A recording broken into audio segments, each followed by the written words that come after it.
Good evening, ladies and gentlemen. You're watching NDTV and this is the last word. So there's politics of religion and there's politics of religiosity.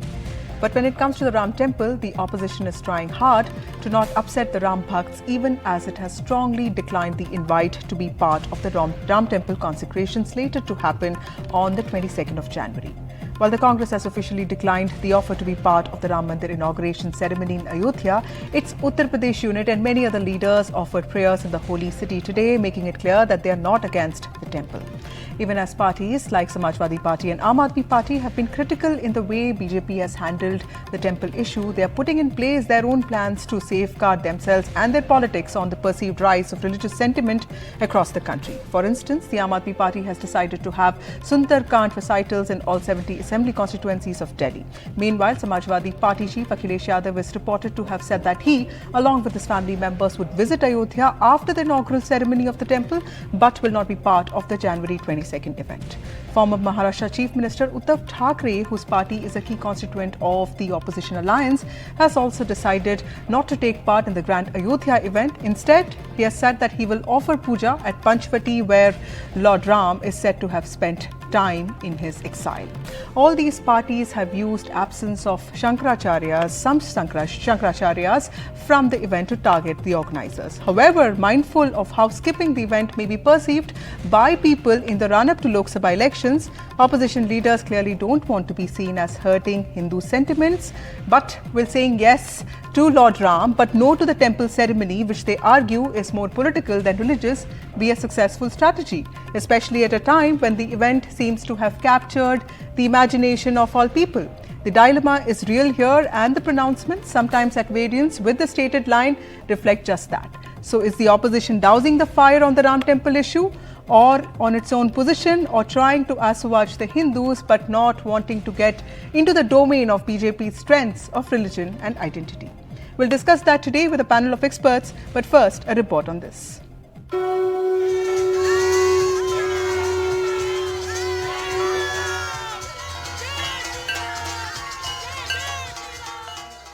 Makar Sankranti, a day that marks a new beginning, but for the opposition, their Dharma Sankat seems to be persisting. Boycott BJP's Ram Mandir consecration show of strength, yet remain true to Ram in a fine balancing act. Senior Congress leaders, including those from Uttar Pradesh, took a dip in the Saryu chanting Jai Shri Ram. Shri Ram Lalla जी के पावन दर्शन करके आशीर्वाद प्राप्ति के लिए हम यहाँ आए हैं। मैं पहले भी आता रहा। आस्था प्रभु राम के प्रति, प्रभु कृष्ण के प्रति हमेशा से रही है। This is Rahul Gandhi crisscrossed Manipur on day 2 of his Bharat Jodo Nyaya Yatra, soon after the Grand Old Party set the tone for the opposition by formally declining BJP's Ram Mandir consecration invite. Rahul will clearly keep the party busy with his yatra as the rest of the nation goes into the Jai Siya Ram mode. Begging the question, is there a disconnect between the party and its workers? उन्होंने आज तक राम मंदिर का विरोध किया, court में भी इसके खिलाफ एफिडेविट दिए, और वही कांग्रेस के नेता आज पूरे देश का लोगों की नब्ज देखकर आज यहाँ पर मंदिर का दर्शन करने आ रहे। In Delhi, it was the Aam Aadmi Party's Ram Ke Naam moment. The party will kick off Sundarkand and Hanuman Chalisa parts across Delhi from Tuesday. 2600 से ज़्यादा जगहों पे सुंदरकांड का कार्यक्रम जो है आम आदमी पार्टी क्या करेगी। मुझे लगता है कि चाहे वो भारतीय जनता पार्टी हो या कोई और पार्टी हो, उनको इस चीज़ पे एतराज़ नहीं होना चाहिए। On another front in Patna, Nitish Kumar got a warm welcome as he walked down to Lalu and Rabri Devi's residence with Lallan Singh in tow for the customary Sankranti Dahi Chura get-together. Tejasvi received the entourage at the gate. This breaking of bread between the allies comes amidst speculation about Nitish's role in the larger India bloc. इनको PM का सपना दिखा करके इनको NDA गठबंधन से बाहर लाया गया, और आज इनके सपना को इनके बड़े भाई चकनाचूर कर रहे हैं। In Uttar Pradesh, BSP Supremo Mayawati chose Sankranti to mark a fresh beginning of sorts. She said no to any pre-poll alliance, steering clear of the India bloc, though a pragmatic Behenji hasn't ruled out a post-poll alliance. हमारी party सभी विरोधी पार्टियों से अपनी दूरी बना के रखेगी. With Congress leaders chanting Jai Shri Ram slogans in Ayodhya to Aam Aadmi Party, deciding to take out a Sundarkand in Delhi. Clearly, in run-up to the Lok Sabha elections, politics is hotting up with Ram Mandir taking the centre stage in national politics. In Ayodhya, with my camera colleague Pawan Kumar, Himanshu Shekhar for NDTV.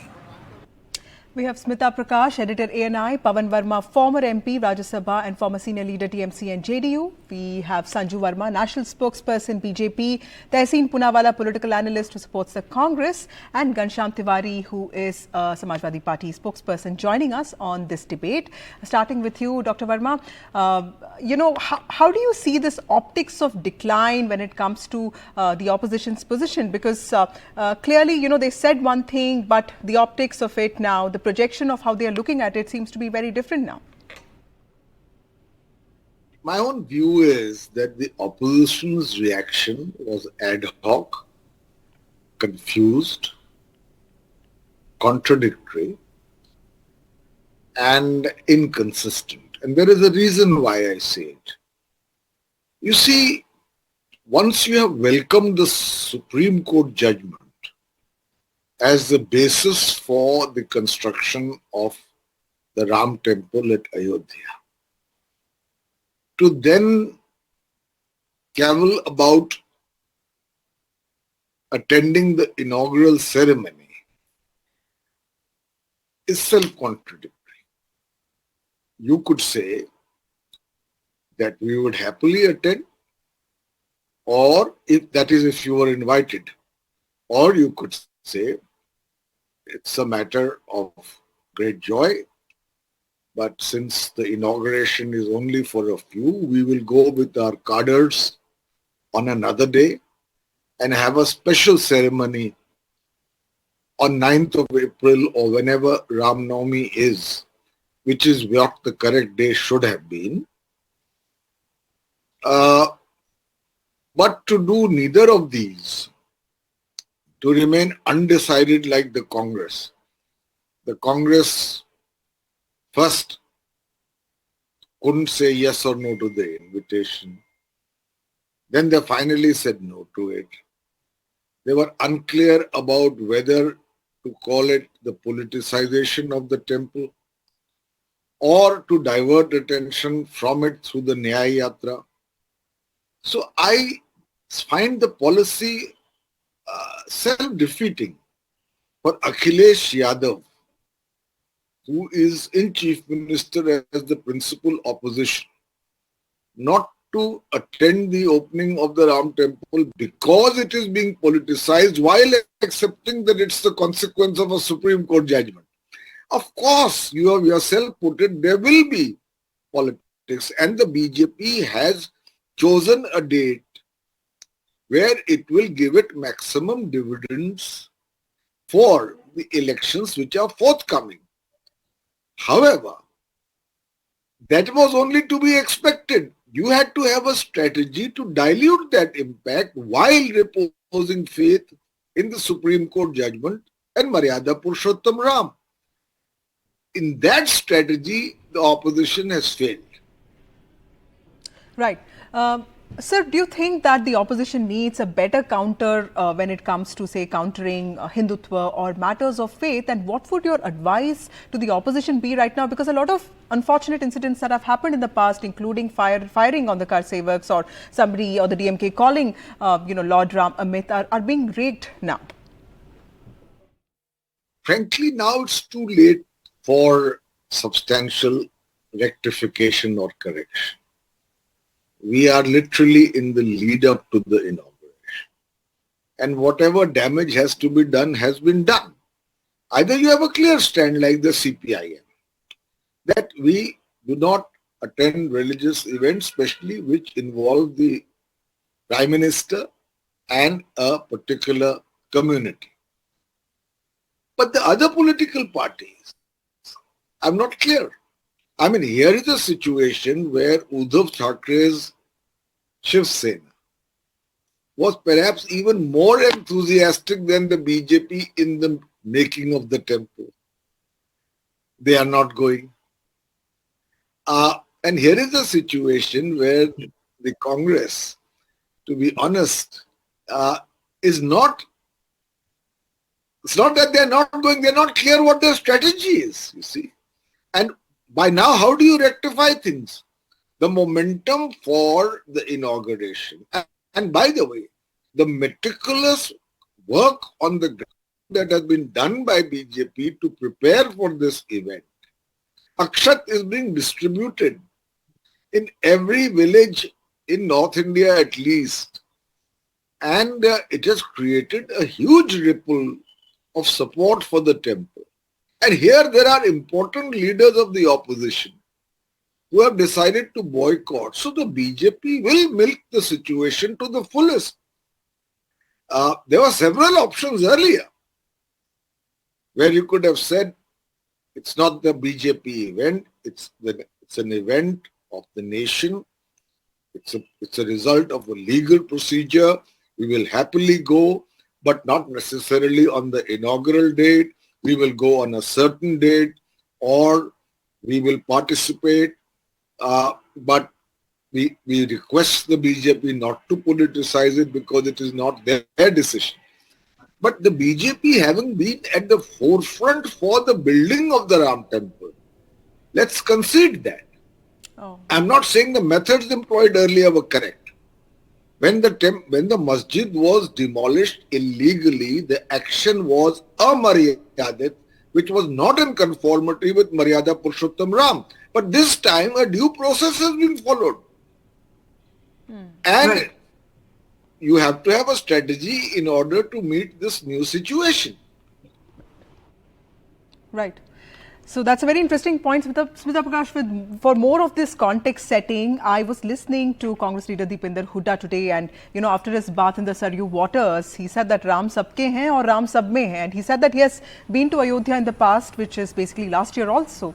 So do you believe that many of these programs that are being announced by the opposition now, be it Sundarkand recitals or visits to Panchvati, are in some ways an afterthought, because clearly the BJP and Prime Minister seem to have presented that development plan for Ayodhya. They have also, PM has also talked about his Yam Niyam rigorous processes that he'll follow. So from development to spirituality to civilization, there seems to be a lot of ground that has been covered here.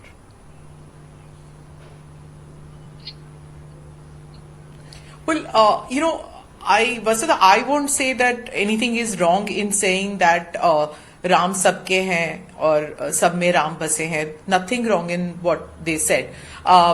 Whether politically they are too late in taking that stand or saying it, well, time will tell.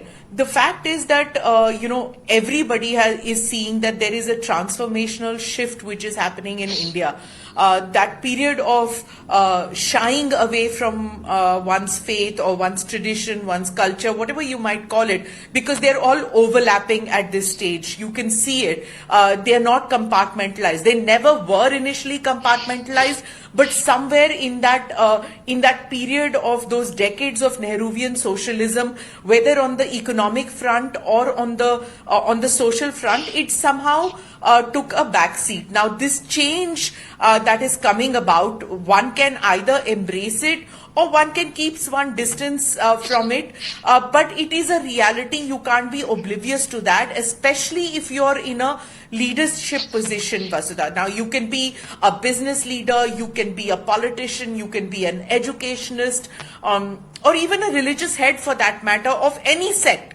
If you are in a leadership position and you cannot see that there is or you don't want to see that there is a changing landscape, that there is a collective consciousness of a nation which is coming to its own. And this Mandir is but a symbol of that coming to its own. And if you don't see that, then I'm afraid that you are redundant to the organization that you represent, whether the educational institution, a political party, it could be anything, or even a religious sect.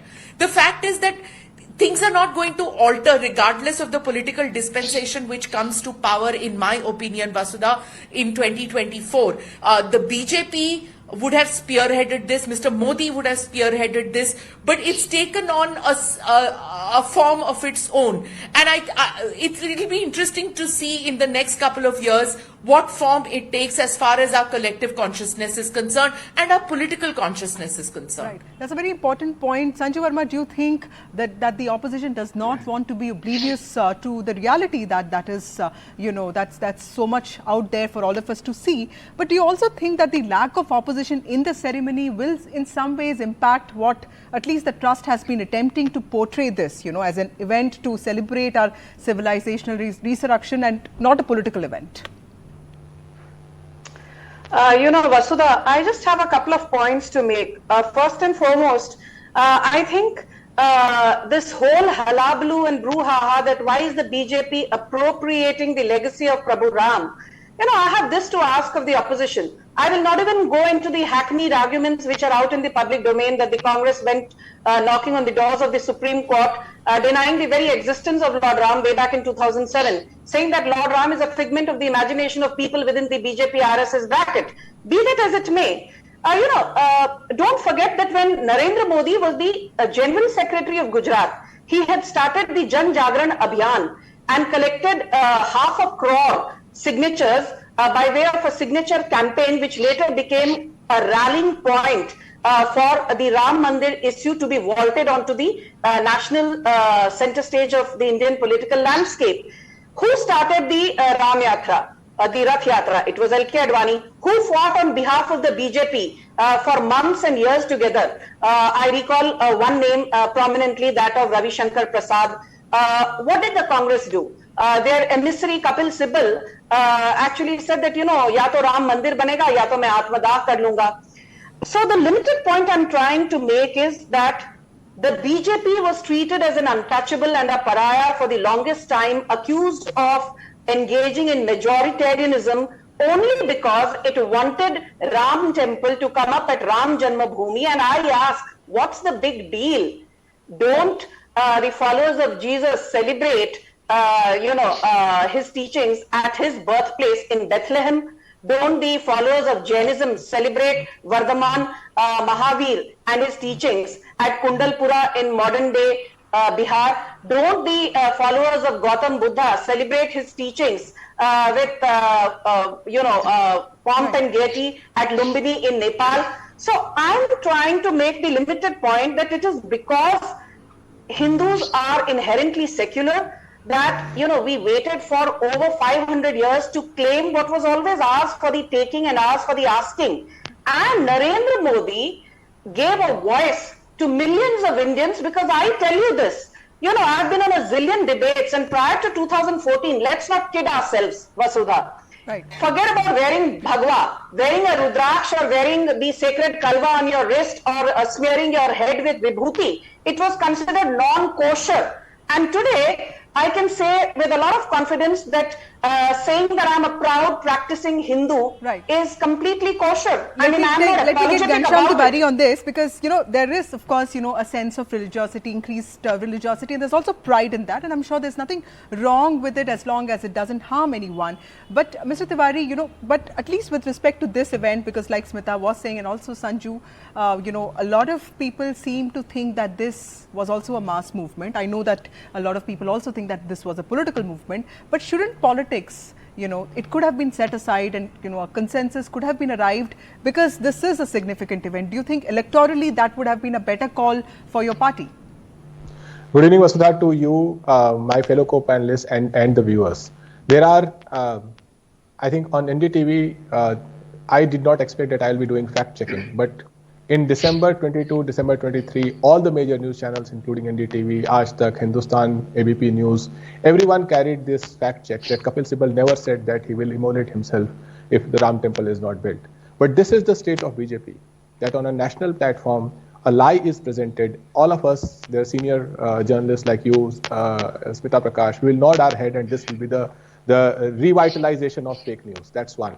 As far as my party is concerned, we have clearly stated, and there's a letter by Akhilesh Yadav ji that clearly says to the Ram Janmabhoomi Mandir Trust, to Champat Rai ji, that इस निमंत्रण के लिए धन्यवाद एवं समारोह के सकुशल संपन्न होने की हार्दिक शुभकामनाएं। हम प्राण प्रतिष्ठा के समारोह के पश्चात सपरिवार दर्शनार्थी बनकर अवश्य आएंगे. This is after 3-4 days of propaganda that BJP played out, that we have sent the letter, we have not sent the letter, and this is what is happening. So my summary point is this, that BJP wants the entire national agenda to be hijacked by the fact, by the outrage or by the devotion of who attends the event on 22nd or not. When the Shankaracharyas are not attending, when people are saying temple is incomplete, that's point one. And to say that what is more outrageous, and to say that now we are in India where religion will take center stage, I do not think so. I don't think that anyone here will send their children to a religious school. You send your children to school to build a career. It is only BJP who believes that the leaders of their children should study abroad, while their followers should go and have religion. I'll come to you, Sanju, but we're running short of time, and I want to get the last word from Tehseen. Tehseen, how do you see this battle of narratives? Because on one hand, you see this whole emphasis on constitutional identity, but there's also this massive question of faith, and you can't deny that religion forms a very important, integral part of our everyday lives, and to tell people that they're part of a political project might be actually very insulting. Vasudha, good evening. A very happy Pongal to you, to your family members, to the viewers of NDTV, and to all my fellow panelists, and a very happy Makar Sankranti. As we say in Maharashtra, and Sanjuji will note that, till gul gaya, ani god god bola. So it's time to speak. Well, it's a happy occasion. Look, the fact is, Indian secularism isn't like French secularism, right?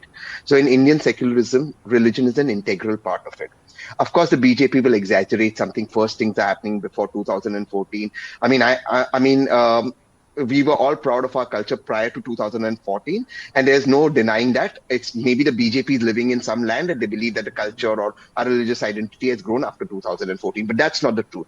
But I agree and I concede to some of the points, and the points is that the India Alliance could have handled this issue better. And I'm saying this as a supporter of the India Alliance who wants to see the BJP defeated. So when this invitation came, you should have had a position. Having no position is worse than having a confused position. So you should have had a position. Now, I just want everyone to understand. Let's imagine Rahul ji, Sonia ji, Akhilesh ji, Nitish ji, Tejaswi, Lalu ji, everyone going together as one unit. And then the Prime Minister. From NDTV to ANI, two of you all are here, would have to cover them in any case. Right. So there is no point in, so you would have got that space. The idea is to take what you get and to put your message out to the people. That is what politics is. Unfortunately for the opposition, we are stuck between what do we do, and sometimes that's very bad in politics, not taking a decision.